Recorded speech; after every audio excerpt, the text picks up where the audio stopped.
नमस्कार।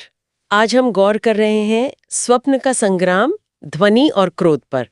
ये the Sandman volume 1 प्रिल्यूड्स and नॉक्टर्न्स का 7वां अध्याय, साउंड एंड फ्यूरी। हाँ बिल्कुल।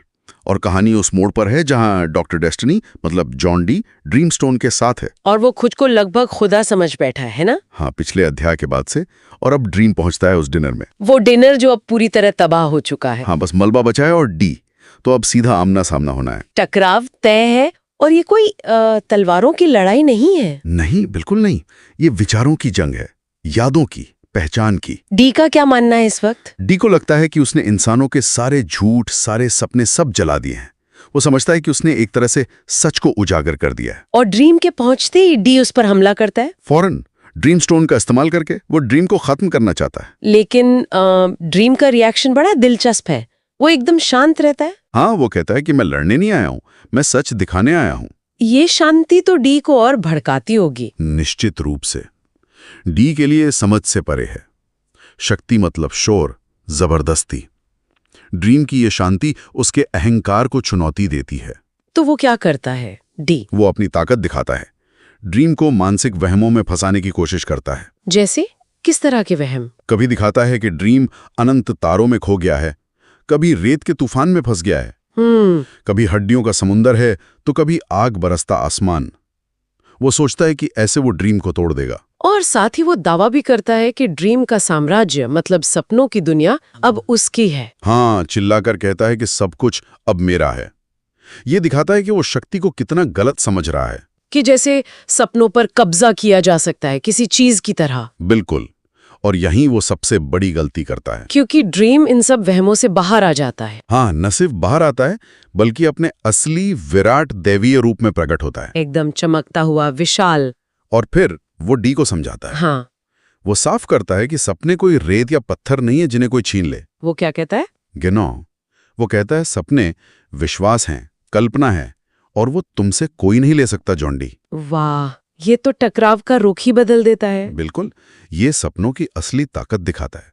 वो कोई बाहरी चीज नहीं, वो हमारे अंदर हैं। डी ने सोचा था कि ड्रीम स्टोन ही सब कुछ है, वही सपनों का स्रोत है। हाँ, उसकी सारी उम्मीदें उसी पत्थर से थी।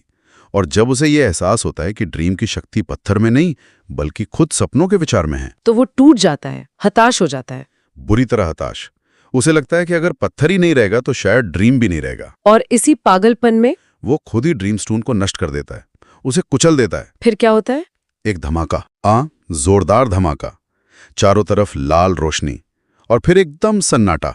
और डी? जब धूल हटती है तो डी जमीन पर पड़ा मिलता है, शक्तिहीन, टूटा हुआ, बस एक हारा हुआ भ्रमित इंसान। वो अपने ही जाल में फंस गया। बिल्कुल। और यहां ड्रीम का किरदार बहुत अहम हो जाता है। कैसे? वो डी के पास खड़ा है। डी बिल्कुल बेबस है। ड्रीम चाहता तो उसे खत्म कर सकता था, शायद कई यही उम्मीद करते, बदला लेता। हाँ, पर वो ऐसा नहीं करता। वो कहता है मैं सपनों का शासक हूं, बदले का नहीं। इसमें बहुत गहराई है, करुणा है। हाँ, वो पहचानता है कि डी अब कोई खतरा नहीं है, वो बस एक बीमार, टूटा हुआ आदमी है। तो सजा देने के बजाय वो उसे वापस अरखाम एसाइलम भेज देता है, जहां उसकी देखभाल हो सके। ये ड्रीम के संतुलन वाले पक्ष को दिखाता है। सिर्फ शक्ति नहीं बल्कि जिम्मेदारी और एक तरह की दया। सही कहा।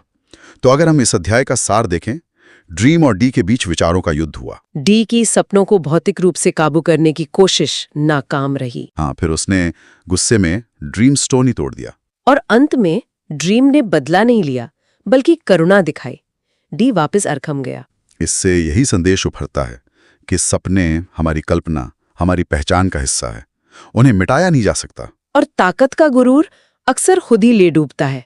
बिल्कुल, जैसा डी के साथ हुआ। ड्रीम यहां सिर्फ ताकत का नहीं बल्कि संतुलन और करुणा का भी प्रतीक है। अंत में वो पंक्तियां याद आती हैं। हाँ, वो चला गया, पत्थर टूट गया, मगर सपने कभी नहीं टूटते। ये सोचने वाली बात है वाकई। क्या कोई भी भारी शक्ति, कोई भी पत्थर, कोई भी हथियार सच में हमारे अंदर की कल्पना, हमारे विश्वासों को पूरी तरह से कभी नष्ट कर सकता है? शायद नहीं।